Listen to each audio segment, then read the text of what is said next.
Hello and welcome to another edition of the Brothers of Liberty with the older brother Kelton. After today's video, there may be some that may unsubscribe to me, which I honestly don't care, because what I need to say needs to be said, and it's just getting tiresome.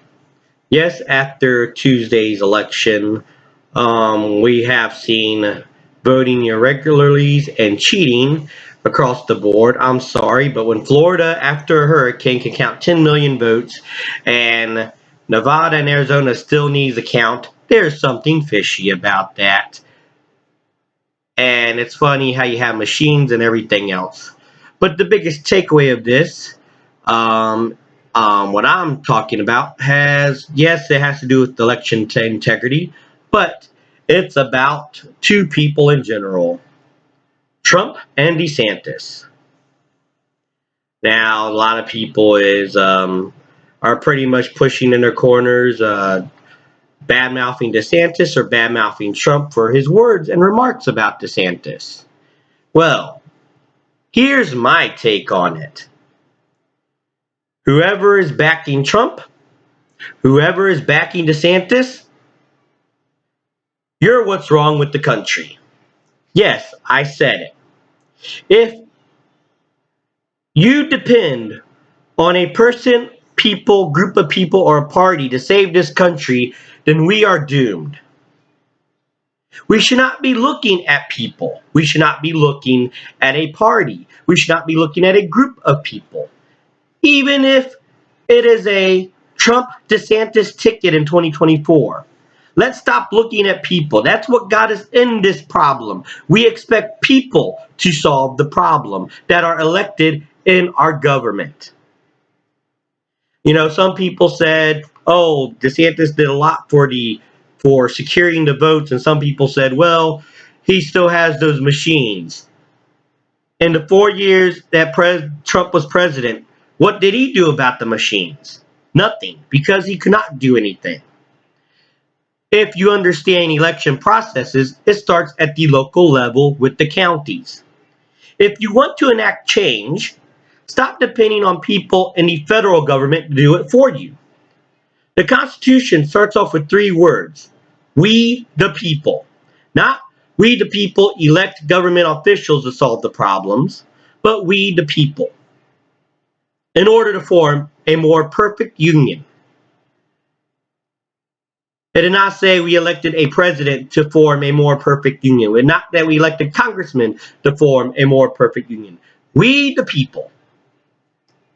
We need to change it at the local levels. That's the problem. County election supervisors.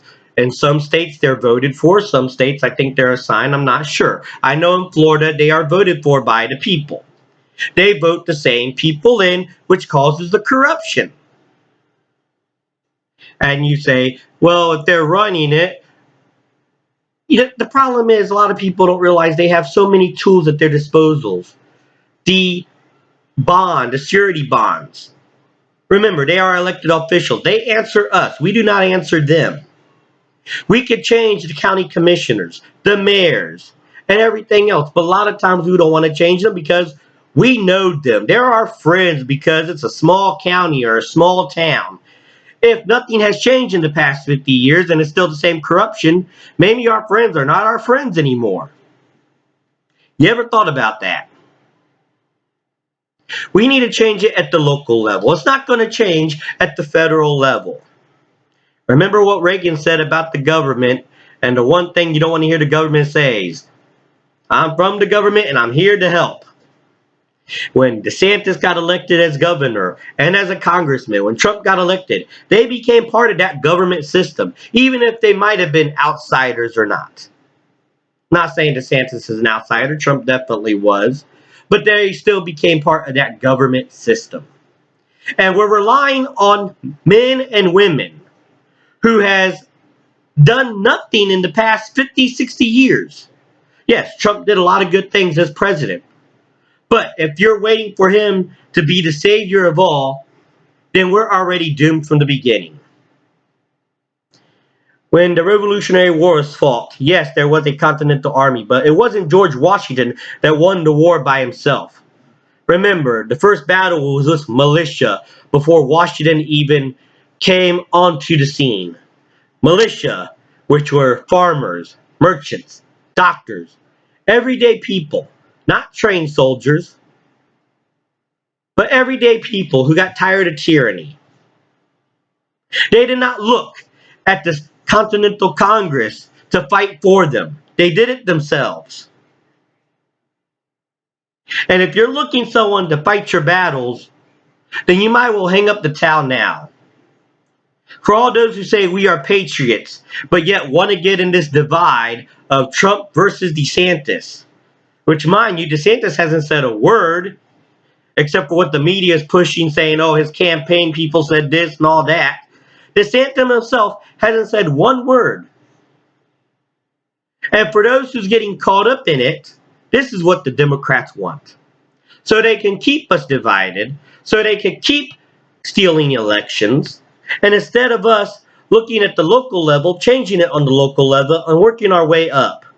Because it's going to be the counties and states that will ultimately change how elections are run.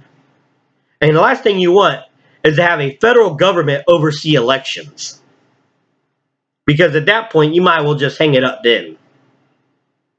Doesn't matter who will be the president, vice president, or anything else. So when next time someone asks you to question Trump or DeSantis, think long and hard.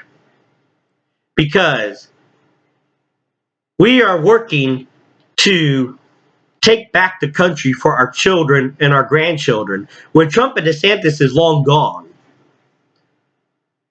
Who's going to be the savior then? It has to be the people, not politicians, not outsiders who became politicians, but the people. 3 most important words in the Constitution: we the people. We have to be our own saviors because we have to make the difference, not us looking to someone to make the difference for us, whether it be Trump or DeSantis. And I like both men. And like I said, this is not a debate to argue who's better, who I'm going for. Because at the end of the day, I support the United States Constitution and what will bring our country together, not tear it apart. Abraham Lincoln himself says, a house divided cannot stand. And with Republicans and patriots switching sides or picking a side, are we really going to stand? Or are we going to fall flat on our face? Now I might lose some subscribers because of what I said, but so be it. Because if you're one of those people backing into a corner of being loyal to one person or another person, you miss the whole point of being a patriot. Yes, George Washington was very popular in the Revolutionary War, but the colonist was loyal to an idea, not to a person. And it started before he became general of the Continental Army. Yes, they may have taken up the mantle and set the flame, but it's us, it's our part to carry the torch. And that's just my opinion on it. What's your opinion? Feel free to make comments. I would love to hear your opinions on this. Do you think I'm wrong in saying we should not look at people and look to ourselves? Do you think I'm wrong saying forget about DeSantis and Trump? Like I said, I like both men. But at the end of the day, it's we the people. At the end of the day, it's counties that decide about the election ballots and the states that decide, not the federal government. Let's solve the problems locally and state levels first before we try to take a big hunk out of something that's not going to materialize, especially since Congress is divided. Get rid of all the corruption down below first and filter it up and then clean up going all the way up to the top. Any topics you'd like me to discuss, brothersofliberty76@gmail.com. We'll love to hear from you. And once again, I am the older brother of liberty, reminding you what true freedom is and ought to be.